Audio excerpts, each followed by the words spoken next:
कि तब न महात्मा होगा। आत्मा ही क्यों बोधने, आत्मा आत्म अत्त, अत्त का मतलब होता है स्वयं। जब आप गौर करोगे तो मैं शब्द स्वयं का है, गौर करेंगे तो मैं शब्द ही नहीं है, मैं जैसी कोई चीज़ ही नहीं है। तो एक चीज़ का अज्ञानता दूसरी चीज़ को जन्म देती है। जो लोग जिनको आत्मबोध नहीं है वही लोग जो है वो परमात्मा, आत्म परमात्मा, जिनको अपनी आत्मा का पता नहीं है वही लोग दूसरे की आत्मा की बात करते हैं। ये बुद्ध विहार, बुद्ध विहार का मतलब है, विहार माने रहने का स्थान और बुद्ध माने बुद्ध की मूर्ति जहाँ रहती है उसे बुद्ध विहार कहते हैं। वर्तमान में जो बुद्ध विहार है वे बौद्ध विहार हैं। बौद्ध विहार माने गेस्ट हाउस, बौद्धों के रहने का स्थान। तो बौद्ध तो परमानेंट मंदिर कहना ठीक नहीं है। नहीं नहीं भाई, ठीक है, एक एक बात समझो ना। तो ये बौद्ध विहार हो गया। तो एक बौद्ध विहार माने गेस्ट हाउस है और एक बुद्ध विहार का मतलब है जहाँ बुद्ध की मूर्ति रहती है। वो वाद विवाद होना चाहिए, संगीति बैठना चाहिए और निष्कर्ष निकलना चाहिए। जैसे पहले राजा लोग संगीति कराते थे, भिक्षुओं के एकत्र करते थे। आपको नहीं पता होगा, महाराजा अशोक ने 60,000 भिक्षुओं को देश निकाला कर दिया। कितना बड़ा देश था अशोक का। उसने कहा मेरे राज्य की सीमा से बाहर निकल जाओ और उनके सबके चीवर उतरवा लिए। क्यों? इसलिए वो आजकल के तरह हो गए थे लोग।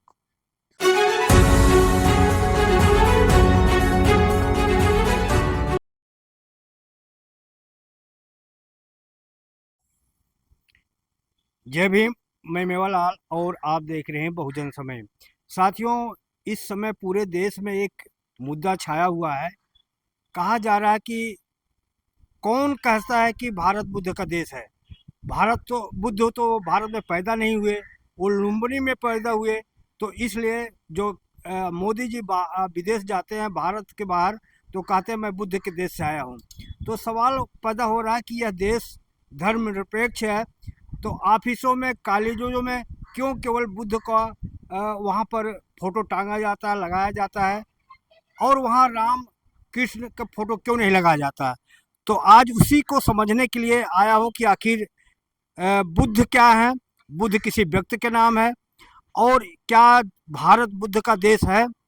और जिस तरह से तरह तरह के लोग आरोप लगा रहे हैं, आज समझने के लिए आया हो। भंते हैं, बहुत काफ़ी एज है उनका, भंते जी का। उनसे समझूंगा कि आखिर बुद्ध को किसी व्यक्ति के नाम है या बुद्ध ज्ञान है, क्या है बुद्ध, उनसे समझेंगे।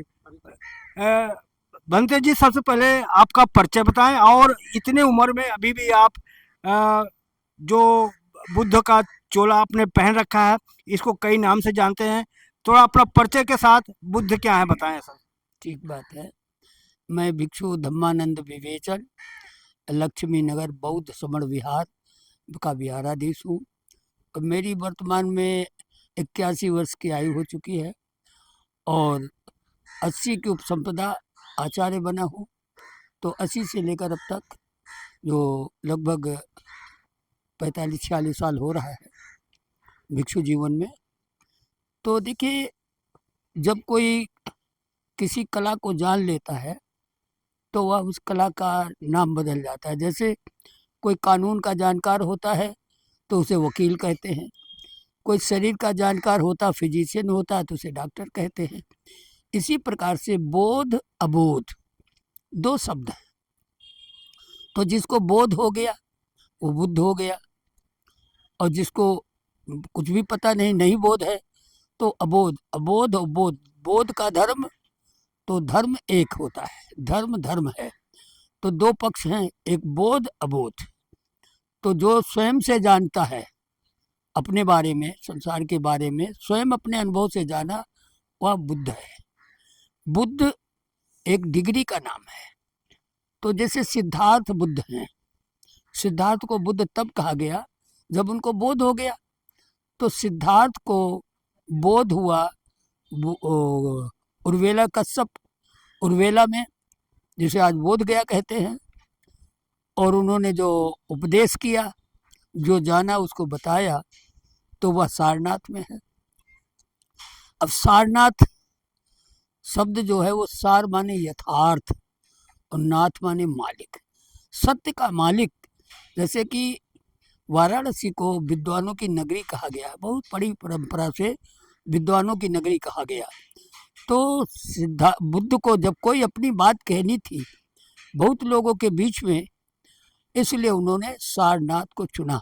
सारनाथ में उन्होंने अपने अनुभव को बताया और वहाँ पर मूल रूप से वे 5 उनके परिवारजक थे जो उनकी सेवा में लगे हुए थे, ने बस जान करके छोड़कर चले आए थे। तो उन्होंने ये देखा कि जो हमने जाना है, क्या इससे पहले इस बात को किसी ने जाना है? तो पता लगा कि संसार में इससे पहले किसी ने नहीं जाना। तो तेरह तेरह करके देखा उन्होंने, और जब लगा कि इस बात को कोई नहीं जानता है तो फिर इस बात को किसे बताएं। तो उन्होंने ध्यान करके देखा तो उस समय के महाविद्वान थे, वे लोग भी नहीं रहे जिन्हें से बहुत कुछ जाना था। और जब वो भी नहीं रहे तो फिर अंततोगत्वा उनको याद आया कि वे 5 परिव्राजक जो हमारी सेवा में लगे हुए थे, वे अब कहाँ हैं, जो इनको पथभ्रष्ट जानकर छोड़कर चले गए थे। तो ध्यान देकर देखा कि वे मृगदाय रिष्पत्तन वाराणसी में हैं। तो फिर वहाँ से चलकर वे आए। अब इन बातों में तरह तरह की बातें कही जाती हैं, तो जो अनुकूल हैं प्रतिकूल हैं, उन तमाम चीज़ों को देखकर आपको पता लगेगा कि साधारण तरह बात बताई जाए जो आम आदमी को समझ में आ सके। तो बुद्ध जो होते हैं, जिसको बोध हो गया, तो काहे का बोध हो गया? तो काया का बोध हो गया, जो अपनी काया के बारे में जानता है, और वाणी का शुद्धिकरण हो गया, वाणी को जान गया, और सोच को जान गया। कायिक वाचिक मानसिक, मन से सोचते हैं, काया से करते हैं और वाणी से बोलते हैं। तो इनमें सर्वज्ञता को प्राप्त हो गया। जो आदमी अपने को जान लेता है वह संसार को जान लेता है। तो जिसने अपने को नहीं जाना वही मत मतांतरों में खोते रहते हैं। और भगवान बुद्ध ने जो कहा होगा तो एक ही बात तो कही होगी, सबसे अलग अलग थोड़ी कहा होगा, लेकिन उन बातों के लिए भी मानने वालों की बहुत संख्या हो गई। कहते 18 भागों में बुद्ध की बात फैल गई, 18 निकाय हो गए और सब अपनी अपनी बात कहते हैं। तो बुद्ध के समय में कोई निकाय नहीं था, बुद्ध केवल एक ही बात कहते थे। भंते जी थोड़ा आपको रोक रहा हूँ, सवाल ले लीजिए, उसके बाद फिर वो आपकी बात आ जाएगी। ठीक है। भंते जी मैं पहले से जानना चाहूँगा कि बुद्ध का पहला नाम, बचपन का नाम क्या था और वो पैदा कहाँ हुए थे? ठीक बात है। तो उनका बचपन का नाम था सिद्धार्थ। सिद्धार्थ का मतलब होता है सिद्ध अर्थ हो गया है जिसका। तो किसका अर्थ, किसका सिद्ध हुआ? महामाया और शुद्धोधन का, माता पिता का अर्थ सिद्ध हो गया। क्योंकि माता पिता ने जो कल्पना की थी, निर्णय लिया हुआ था, उसके अनुसार सिद्धार्थ का जन्म हुआ। तो सिद्धार्थ का जन्म जो है वृद्धावस्था में हुआ, जब माता पिता की आयु वृद्धावस्था हो गई थी, यानी बूढ़े हो गए थे। और इसलिए उनका जब जन्म हुआ तो राज्य में कह कहा लगा, क्योंकि राज्य में कोई वारिस नहीं था। इसलिए शुद्धोधन ने जो महामाया से शादी किया, तो शादी तो किया, लेकिन उस समय परंपरा थी कि जो उस समय की परंपरा यही है कि बालक संतान होनी चाहिए, परिपूर्ण परिपक्व मैच्योरिटी में होना चाहिए। तो उन्होंने देखा कि अभी जो वर्तमान समय है, युवा हैं दोनों युवा हैं, तो जवानी की संतान शैतान हुआ करती है, समझदार नहीं हुआ करती है। और वास्तव में वृद्धावस्था की संतान जो है वो बड़ी धैर्यवान होती है, धीरज से रहती है और सोच समझकर कोई काम करती है। इसलिए समझदार आदमी की ज़रूरत थी। अतः उन्होंने वृद्धावस्था आने पर गर्भाधान क्रिया किया। आजकल का ज़माना तो मनोरंजन का हो गया, हर कोई मनोरंजन करता है। तो हमारे भारत की बहुत पुरानी परंपरा रही है, कोई भी फल तोड़ कर नहीं खाया गया। जब भी किसी ने कोई फल खाए तो वे पककर जब टपक जाते हैं, टपकने का मतलब हो गया अब उसको नहीं चाहिए, ऐसे गिरे हुए फलों को खाया गया। हमेशा से परंपरा रही। वर्तमान में तो पकने ही नहीं दिया जाता, तो जब पकने नहीं दिया जाता है तो वो मैच्योर नहीं होता है।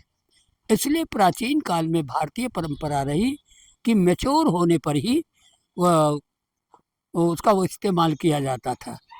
जैसे लंबी हो जाएगी बात, नहीं जानता हूँ। जो मूल बात है इस देश की मूल परंपरा कि जब कोई बच्चा पैदा होता है तो वह 7 वर्ष तक माता पिता की देखरेख में रहता है और 7 वर्ष के बाद वह गुरुकुल भेज दिया जाता है जहाँ बूढ़े लोगों की देखरेख में रहता है। अंते जी रोक रहा हूँ थोड़ा, सॉरी इसके लिए। जी। मैं सवाल पे आऊँगा। मैं कोई कह बात रहा नहीं, हूँ, कोई मैं बात नहीं। मेरा छोटे सवाल ये छोटे था बात है। कि सिद्धार्थ बचपन का नाम सिद्धार्थ था और जी। लुम्बिनी में पैदा हुए थे, है ना? हाँ, ये लुम्बिनी के जंगल में। जंगल पैदा। तो मेरा सवाल ये है कि जब बुद्ध का बचपन का नाम सिद्धार्थ था, लुम्बिनी में पैदा हुए, तो अब कैसे कह सकते हैं कि भारत बुद्ध का देश है? ठीक बात है। तब जो आजकल देख रहे हैं विभाजन, तब ये विभाजन नहीं था। तब ये बहुत बड़ा भारत था और भारत का नाम उस समय जम्बूद्वीप था। तो जम्बूद्वीप में बहुत देश आ जाते हैं, इसलिए हम कहेंगे कि बुद्ध भारत के हैं। आज के हिसाब से कहेंगे वो नेपाल हो गया तो नेपाल, अब तब थोड़ी था, तब तो बहुत बड़ा देश था। तो भारत में ही पैदा हुए बुद्ध। और जब कोई, पहले तो परंपरा है बुद्ध भारत में ही पैदा होते, जम्बूद्वीप में ही बुद्ध पैदा होते। क्यों? क्योंकि यहाँ गरीबी की कोई सीमा नहीं है, अमीरी की कोई सीमा नहीं है। तो सभी को जानने वाला केवल भारत में ही पैदा हो सकता है। भारत की अपनी परंपरा है, या बुद्धों की धरती कही जाती है, यहाँ बुद्ध ही पैदा होते रहे। 28 बुद्धों का जो जन्म काल बताया गया है वो भारत ही बताया गया था, जम्बूद्वीप में ही रहा है। इसलिए जो कोई यहाँ जाता है तो कहता है मैं बुद्ध के देश से आया हूँ। तो बुद्ध इस देश का, अगर कोई कह दे बुद्ध यहाँ नहीं पैदा हुए तो बोध अबोध दो ही बातें तो होती हैं। तो फिर क्या यहाँ अबोध रहते हैं? यहाँ बुद्ध रहते हैं तो बुद्ध के भले लोग नहीं आचरण में लेते हैं, लेकिन बोध सर्वज्ञता को कहते हैं। जिसने सभी को जान लिया वह बुद्ध होता है। तो बनते जी, बुद्ध एक डिग्री है। हाँ जी जी। बनते जी, मेरा सवाल ये है हम्म। कि जिस तरह से बुद्ध के ऊपर सवाल उठाया जा रहा है कि भारत धर्मनिरपेक्ष देश है, तो ऑफिसों में, कॉलेजों में बुद्ध का जो मूर्ति, उनका तस्वीर लगाई जा रही है, राम कृष्ण का क्यों नहीं लगाया जा रहा? तो मेरा सवाल है उनसे कि हर थाने में, हर अदालत में, हर अस्पतालों में, तो वहाँ देखो मंदिर खड़े हुए हैं, तो वहाँ तो कोई सवाल नहीं उठाता कि आपने वहाँ मंदिर क्यों बना दिया, बुद्ध के क्यों नहीं बना। लेकिन सवाल उठाया जा रहा है कि मंदिर, ऑफिसों में क्यों बुद्ध की मूर्ति, बाबा साहब की मूर्ति लगाई जा रही है? इसलिए कि ये भारत जो है जब आज़ाद हुआ तो यह गणतंत्र हुआ, और गणतंत्रीय व्यवस्था में इन सब चीज़ों की ज़रूरत नहीं है। लेकिन कहने के लिए भारत गणतंत्र है, लेकिन जो एक्शन में है, मूल रूप से यहाँ के लोग गणतंत्रीय व्यवस्था को पर आचरण नहीं करते हैं। आचरण वे वही अपना पुराना दकियानूसी व्यवस्था पर करते हैं। अब कहेंगे तो पक्षपात हो जाएगा। ये लोग ऐतिहासिक पुरुष नहीं हैं, इनका कोई इतिहास नहीं है। हैं, कई बार अदालतों से भी पास हुआ है कि ये केवल उपन्यास हैं, नॉवेल हैं, ये लेखकों की कलाकारी है। जैसे आजकल जो बुद्ध के नाम पर तमाम बातें कही जाती हैं वो तो अपने हिसाब से लोग कहते हैं।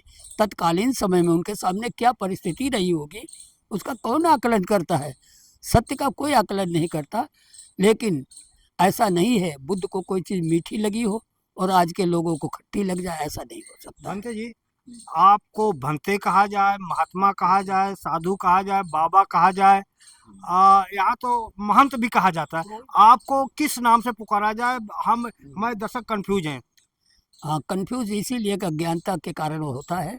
भिक्षु जो है, भिक्षु को आदर सूचक शब्द है भंते। बुद्ध काल में तो तमाम धनवानों को भंते कहा जाता था। हाँ, तो भंते शब्द वही है जो आदर सूचक शब्द है तत्कालीन समय का। और आज भंते का अर्थ हो गया है भय का अंत कर दिया है जिसने, या हिंदी में कहेंगे तो भ्रांति हो जाएगा, भ्रांतियों का अंत कर दिया है जिसने। लेकिन वो पुरानी भाषा में आदर सूचक शब्द है, सम्मानिक शब्द है। जैसे कोई महंत कहते हैं तो महंत किसको कहते हैं? एक आश्रम का मुखिया वो महंत हो जाता है दूसरी भाषाओं के आधार पर। और क्या है कि जो बाबा बाबा कह देते हैं, बाबा भी जो बाल रखा के रहता है, जटाजूट रहता है, उसको बाबा कहते हैं, या आपके पिता का पिता, वो भी बाबा होता है। साथ ही साथ और कहते हैं जैसे साधु, साधु सधने वाला, जिसने साधना की है, अपने को साध रखा है, जो चंचल नहीं होता है, इसलिए साधु भी कह देते हैं। महात्मा शब्द कह देते हैं, बहुत लोग अभी बुद्ध को भी महात्मा कहते हैं, तो उनको यही नहीं पता है कि आत्मा होगी तब न महात्मा होगा। आत्मा ही क्यों बोधने, आत्मा, आत्म, अत्त, अत्त का मतलब होता है स्वयं। जब आप गौर करोगे तो मैं शब्द स्वयं का है, गौर करेंगे तो मैं शब्द ही नहीं है, मैं जैसी कोई चीज़ ही नहीं है। तो एक चीज़ का अज्ञानता दूसरी चीज़ को जन्म देती है। जो लोग, जिनको आत्मबोध नहीं है, वही लोग जो है वो परमात्मा, आत्म परमात्मा, जिनको अपनी आत्मा का पता नहीं है, वही लोग दूसरे की आत्मा की बात करते हैं। बनते जी, हाँ। अगला सवाल मैं आपसे ले रहा हूँ। आप जिस वस्त्र में बैठे हैं, पहन रहे हैं, ये चीवर इसको बोलते हैं। बहुत से यही रंग रूट बाबा भी पहनते हैं, संत भी पहनते हैं। तो आप में और में अंतर क्या है? अंतर यह है कि चीवर जो है वो 24 टुकड़ों में बना होता है, और चीवर जो है घूरे गलियारों को पड़े हुए चीथड़े और कफन के बने होते हैं। समाज ने जिस चीज़ को व्यर्थ फेंक दिया है, अपने काम की नहीं रह गई है, उससे भिक्षु गुजर करता है। इसलिए इसको चीवर के नाम से वर्तमान में कहा गया। वैसे ये कासाय वस्त्र है। कासाय वस्त्र से अभिप्राय होता है जिससे हम कसा गए हैं। तो हमारी इंद्रियां जो है वो इंद्रियों का ही भोग है, सारा इंद्रियों से भोगते हैं। तो इंद्रियों से जिसको कसाए, हाँ, कसैला हो गया है, जो अब इंद्रियों के चक्कर में नहीं पड़ता है, केवल उसके यथास्थिति को जानता है कि इंद्रियां हमारे जीवन जीने के सहायक है, माध्यम है, और इंद्रियां ही जीवन नहीं है।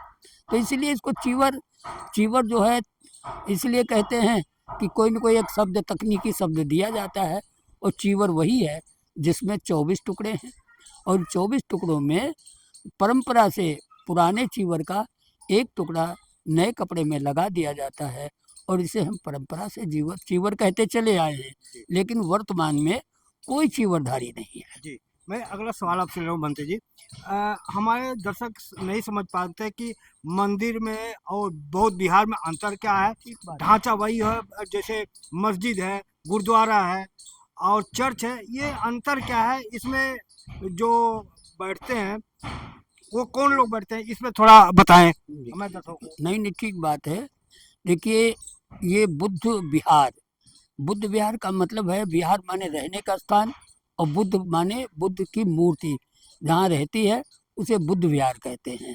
वर्तमान में जो बुद्ध विहार हैं, वे बौद्ध विहार हैं। बौद्ध विहार माने गेस्ट हाउस, बौद्धों के रहने का स्थान।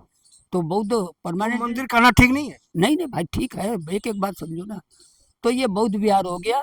तो एक बौद्ध विहार माने गेस्ट हाउस है, और एक बुद्ध विहार का मतलब है जहाँ बुद्ध की मूर्ति रहती है। तो उसके फॉलोवर भिक्षुगण रहते हैं, आचार्य लोग रहते हैं, और बौद्ध लोग आते जाते रहते हैं, ठहरते रहते हैं। जैसे गेस्ट हाउस होता है, उस प्रकार से बौद्ध विहार है। दूसरी बात, मंदिर, मन धन इंद्रिय, मनेन्द्रिय, सारी इंद्रियों में मन इंद्रिय सर्वश्रेष्ठ है। इसलिए मनेन्द्रिय, मन इंद्रिय को संयत करने के स्थान को मंदिर कहते हैं। वह किसी भी संप्रदाय का हो सकता है, उसने अपना तकनीकी शब्द कुछ भी रख लिया हो, अनजान लोग जैसा समझते हैं वैसा बोलते रहते हैं। मंदिर वास्तव में मन इंद्रिय को संयत करने का है।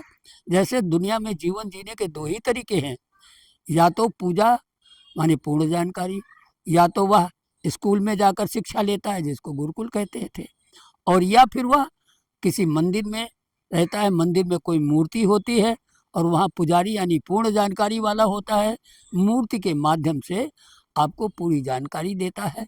ये सभी जगह यही तरीका है। और अगर आप शिक्षित होना चाहते हैं तो स्कूल आपको जाना पड़ेगा। स्कूल जाओगे तो वहाँ मास्टर और ब्लैक बोर्ड मिलेगा, जिसके माध्यम से वो समझाएगा।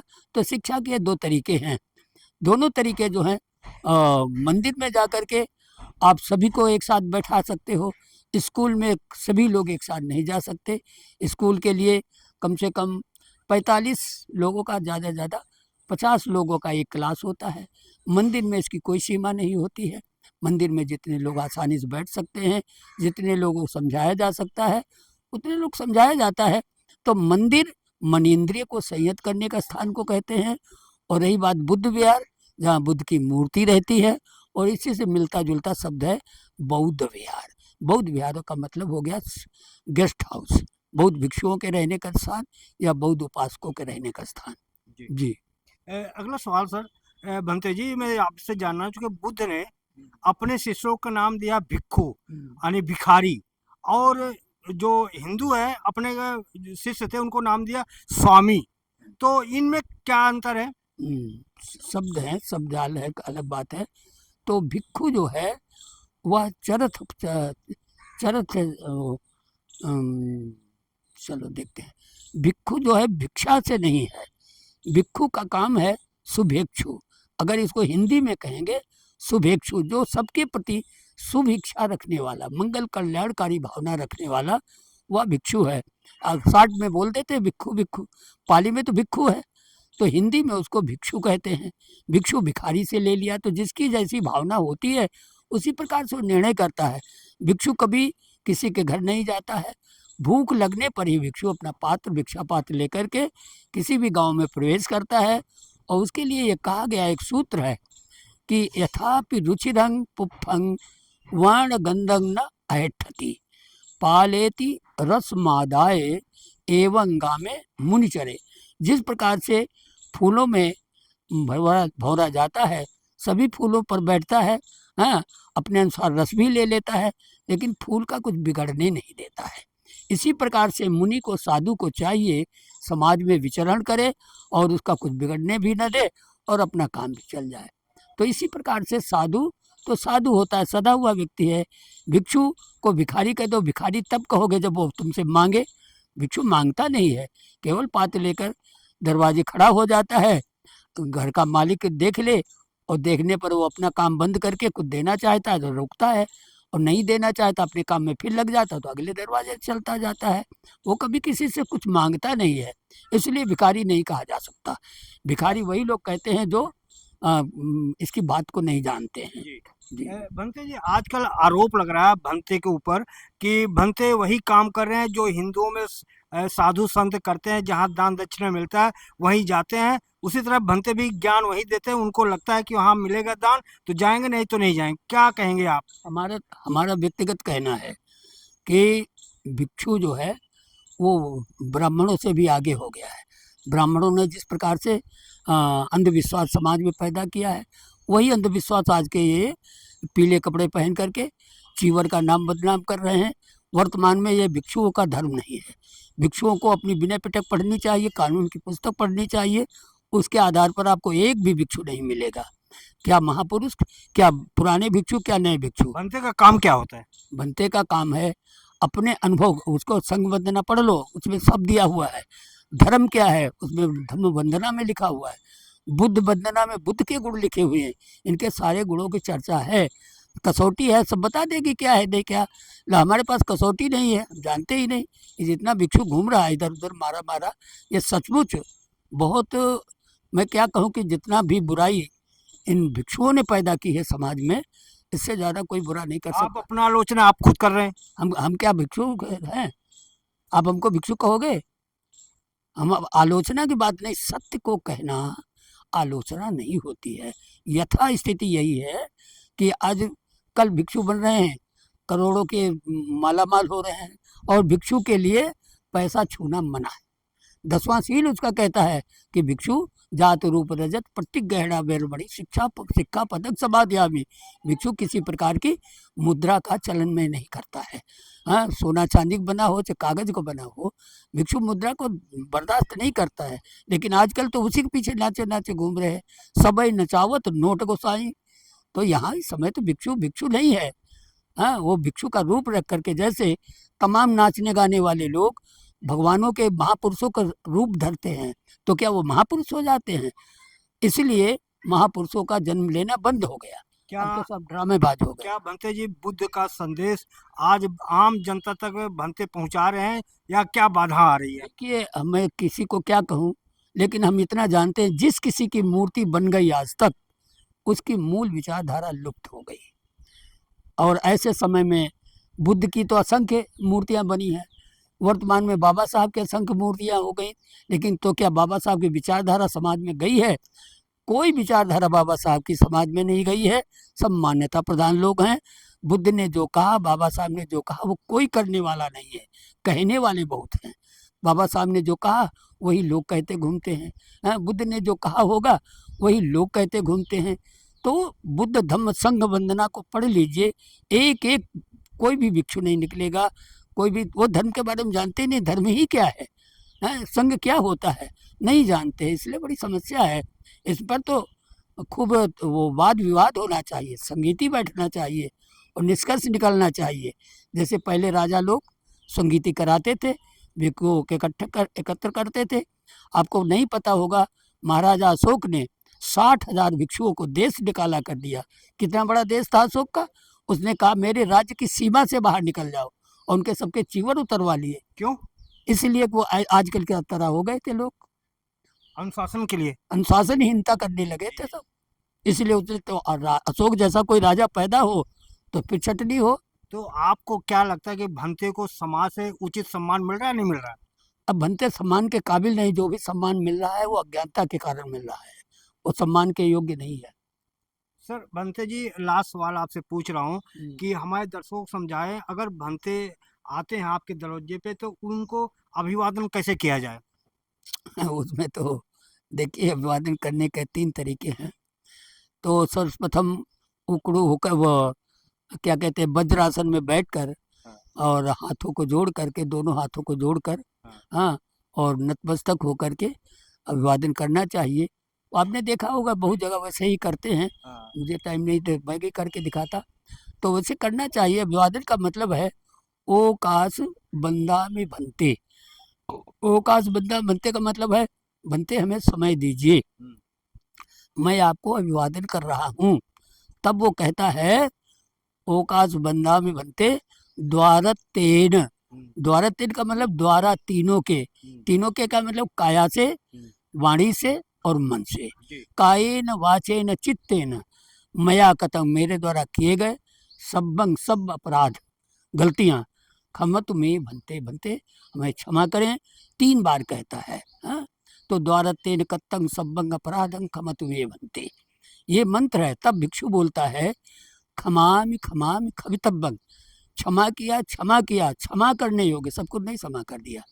हाँ, बहुत तो भंते जी, आपने हमारे दर्शकों को बहुत अच्छी बात समझाई, लेकिन मैं आपसे समझना चाहिए, वो जो तराजू है, ये तराजू का हमारे दर्शकों को समझाए, इस तराजू का मतलब क्या है? हाँ, ये तराजू का मतलब है कि जब तक आप समता में नहीं आएंगे, यहाँ से निर्णय करते बनेगा, तब पता लगेगा कुशल क्या है, कुशल क्या है, सत्य क्या है, सत्य क्या है।